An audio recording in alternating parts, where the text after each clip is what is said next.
On this episode of ResiWeek, we talk chips not being back till 2022, and AWS went down. All this and more on this episode of ResiWeek. The network for the AV industry. What are you listening to? This is AV. This is AVNation. This is AVNation. This is ResiWeek, episode 306, Steamships. Support for AVNation is brought to you by Sennheiser and by Crestron. Welcome to ResiWeek. This is your weekly roundup of all the latest news and stories for the residential AV industry. I'm your host, Matt D. Scott for AVNation.tv, and this week I'm pleased to be joined by three of my good friends. First, we have Mr. Avi Rosenthal. He is a partner at Blue Swav. How you doing, Avi? I'm doing well, Matt. Thanks so much for having me on. Happy belated birthday to you as well. I appreciate it. Nothing worse than December babies, am I right? Hey, Sagittarians make the best people. I'm very happy that you think I'm one of the best people. That makes me happy. There you go. Then we have Mr. Richard Fregosa. He's the president of Fregosa Design. How you doing, Uncle Richie? I'm doing good, brother. And actually, with our next guest coming in, you're going to be able to have a what is it? What do they call them? The crossovers. We're going to have it's a crossover show. It's a crossover show. So it's a crossover show where we're not talking about anything that's on your show. The gentleman, the esteemed gentleman that Uncle Richie is talking about is, of course, my good friend, Mr. Steve Greenblatt. He is the president and CEO of Control Concepts and a New York Giants fan, so be really nice to him. How you doing, Mr. Greenblatt? I'm doing okay. We didn't need to bring that up. Yeah, really, it was nasty yesterday. I turned it off. I'm glad to be here with Rich, and we're going to put our fingerprints on this. All right, let's kick this off with a highlight, shall we say, report from Deloitte. This comes to us from CE Pro. The report in question is a report from Deloitte that is indicating that the semiconductor supply will remain short through 2022. There is a boatload of stuff in this article, so go take a look. A boatload, yeah. There's so much stuff. According to their December 1st report, customers in mid-2021 were waiting approximately 20 to 52 weeks for multiple kinds of semiconductors. By the end of 2022, those lead times will be closer to 10 to 20 weeks. By early 2023, the semiconductor industry should balance out.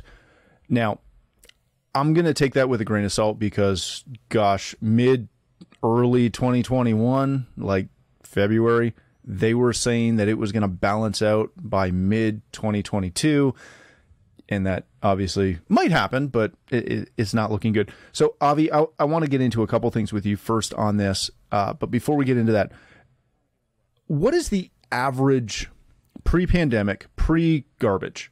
What was the average wait time? Just so people know, like, is 10 weeks an average wait time, or is 2 weeks an average wait time?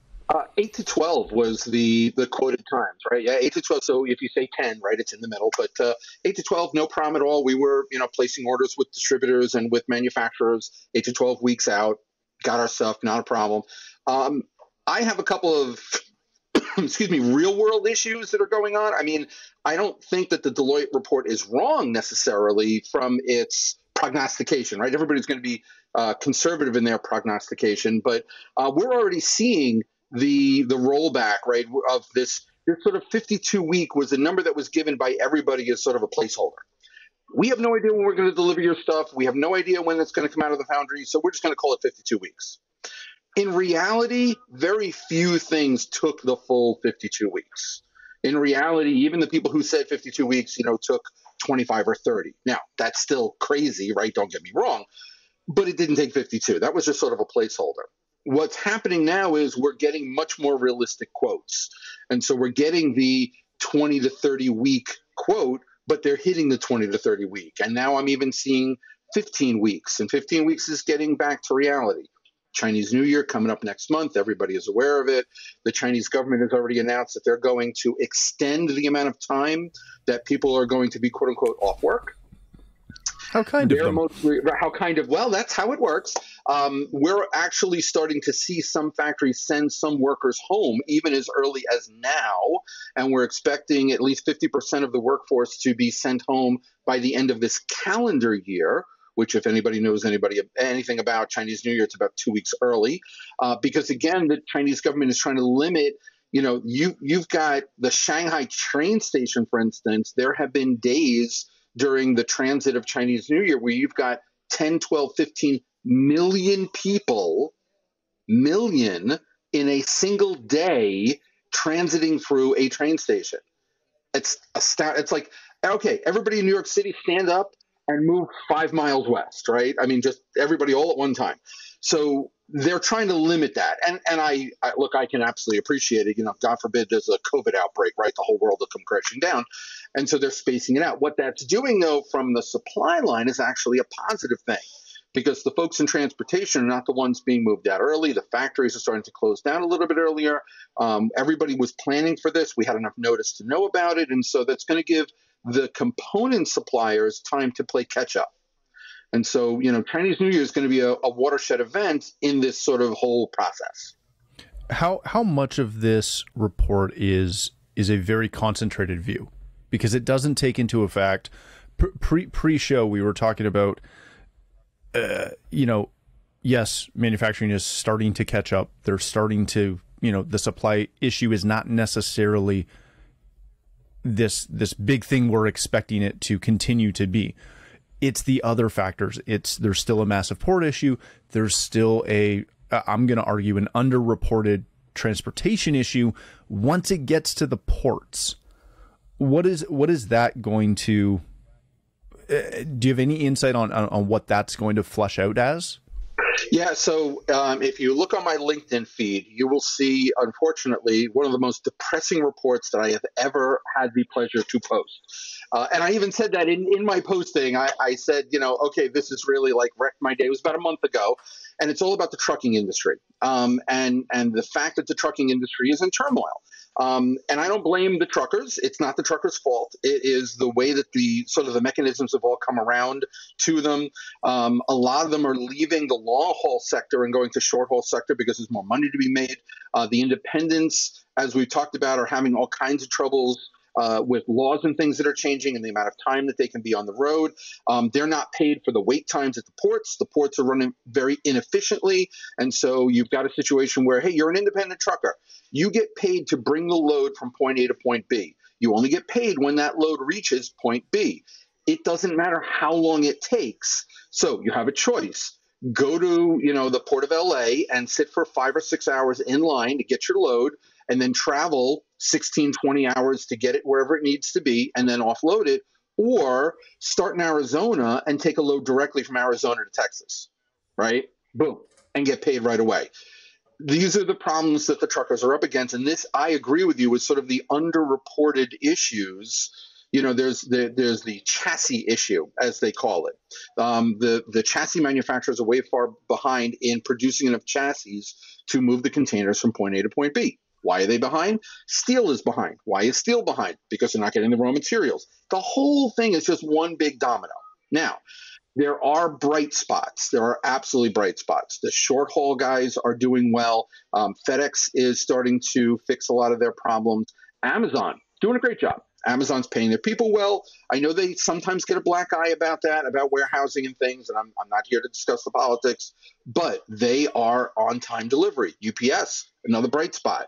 And so the interior of the country, the railways are doing great business right now. The other thing that we're seeing is on the steamship side. The steamship recognized that they were overcharging, right? That supply had or demand had outstripped supply. They've pulled back on the pricing. The last time you and I talked, we talked about a 40-foot container costing over $40,000 to get across the Pacific. That's back down to a much more realistic $15,000. That's still about 3x what it was pre-pandemic, but it's a lot better than it was 6 months ago. Things are starting to flesh out. I also think that the Deloitte is looking at specifically supply line of chips. Meanwhile, the good news again, Ford and GM, their plants have been up and running now for more than 60 days without an interruption. which means that their supply lines have improved in 2021, which is considerably earlier than what was originally predicted. I mean, just look at Ford's stock price, right? It's up because their sales are up, their revenues are up. They've made commitments to smoothen out their supply chain in 22.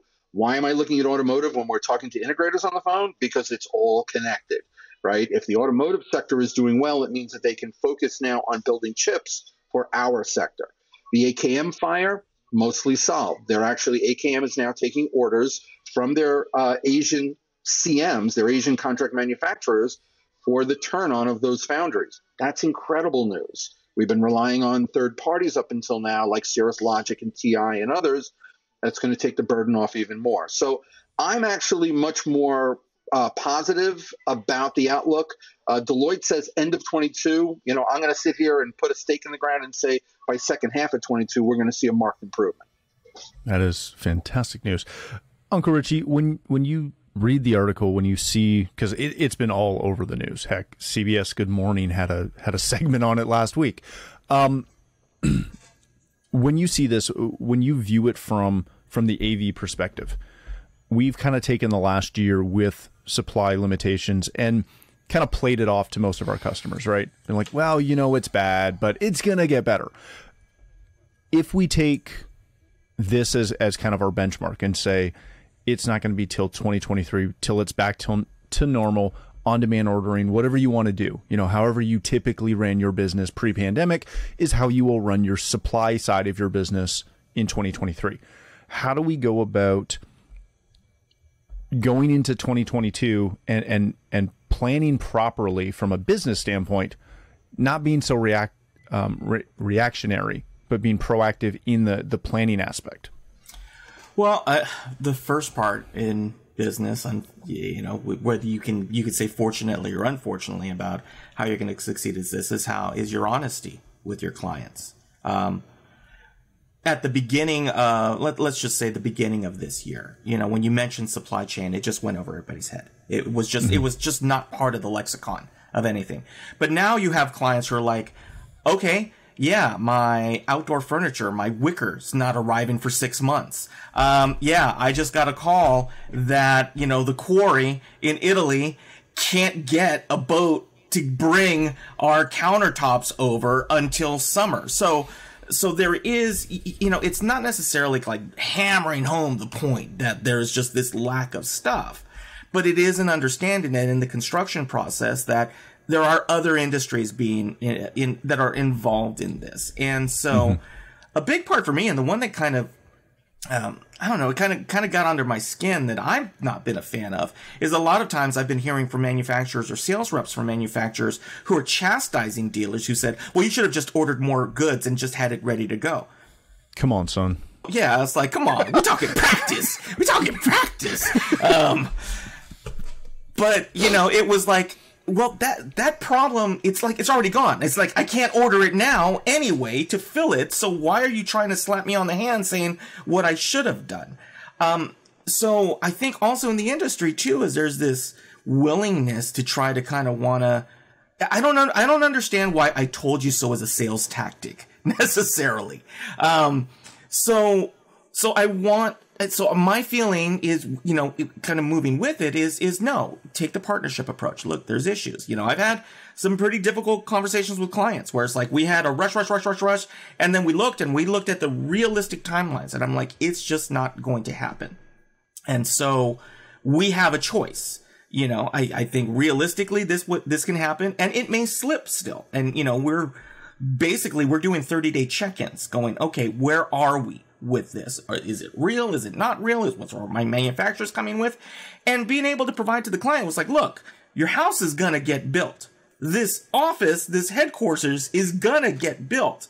My assumption is that my stuff is going to be delayed about the same amount of time as your other stuff. So let's start working with those timelines. And it places, and again, it depends on who you're working with as well. If you're working with an end user, if you're working with a general contractor, an architect, if you're working with a construction management firm or a consulting group, right? It does lead, it provides a good opportunity to start getting honesty from the other side. Because everybody who's been involved in any project that is construction related, which is what we are part of, the construction industry, whether it's a home, a business, a classroom, a corporate boardroom, everybody who's been doing this long enough has the general contractor come in and says, we've got to have this done in 3 weeks. Everything's got to be completely done, right? And it's got to be done. And so all of a sudden, everybody runs around. You got 50 people on site trying to get everything done. And then you find out, oh yeah, it's another 7 weeks before the tables and chairs get there. So 22 days later, he's hanging drywall. Right. And then you have to start pulling out your contracts of what part of dust-free condition did we not mean, right? And you've literally got it. I remember, I laugh about the time that, I almost got hospitalized in a project in Park City during the Olympics because they were staining a 5-story structure with me there. And so I got overcome by the fumes, and I'm like typing away trying to get things done. And I'm like, this is not good, Is his head supposed to be planted in his keyboard? I'm floating. So maybe we should call someone. It is an opportunity for creating new dialogues with your partners, including your clients and the other trades that you work with. A big part that, like I said, what Avi gave was just a masterclass on why this is, why it is. That's why he's here. It is. But a big part, I don't think any of us anticipated the demand for electronic goods in our industry either. Absolutely. That also was because again, everybody needed to be connected. Everybody needed, there was a 4-month period that you couldn't buy a USB microphone if your life depended on it, right? Mm-hmm. Or a camera. These are things that, you could literally go into a Target at one point and have 4 to choose from. So, I think that, we're going to see this because of it's twofold, right? It is a perfect wave. We have the transportation issue. We have the getting the stuff from there to here. But then we also but people also ordered a ton more stuff. and so how you do? I just this past week, I'm getting stuff directly from China. It's, I've ordered some Apple products. They're not even getting warehoused in the U.S. at this point. Mm-hmm. It is literally being individually boxed at the factory in China with my name put on it and then sent via DHL here. It's crazy. I would have never thought that day would come, but because before, right? There'd be 1,000 sitting in a warehouse in Georgia, mm-hmm. and they just stamp it, flip it out, stamp it, flip it out. They are coming one at a time. It's talk crazy. About just-in-time engineering. That's what we're seeing right now. It's crazy. So I'm actually waiting for one of the control companies or the audio companies or somebody to figure out what this proved to me was how big the competition was between what we do for a living and people taking a vacation. Because one of the reasons why demand was so high is nobody took a vacation. And, you never thought about it to yourself as an integrator to say, my biggest competitor, I always assume, was the kitchen counters, right? No. It turns out my biggest competitor is, hey, you want to go to Europe this summer or do you want a brand new home theater? And it was never plainer to me than it was during the pandemic when people were like, hey, I can't go to Europe. I'm putting in a home theater. Somebody's got to take advantage of that. The redirection of funds has been phenomenal to watch. Steve, let's wrap this story up quick before we move on to our next one. How do you go about business planning going into 2022? Because we know that, again, supply will be an issue, but I don't think anyone has a really good handle on where that money is going to be spent. Well, there's a lot of factors, and as you know and alluded to, I also come from the commercial side and looking at when are people going back to the mm-hmm. office, because that's going to have a huge impact on what does the commercial industry look like, and when they do go back, what are they going to need? Who's going to go back? What are the spaces going to be used for? So the same is on the residential side. What is the living condition going to be? What are the demands going to be? How much are people truly going to be working from home? As Avi mentioned, how much are they going to be traveling again? Because even if you're not working from home, even if you're working from home, that still doesn't mean that you're not traveling. So there's a lot of factors at play here that are going to impact what the demand is. And I think it's going to impact what manufacturers are making, product design. I think product development is getting spun up again, and it may not be taking the same trajectory that it was taking when things slowed down or when things had to be realigned. So there's a lot of factors at play here, and it's very tough to navigate, quite honestly. I think you have to take some guesses. You have to make some educated decisions.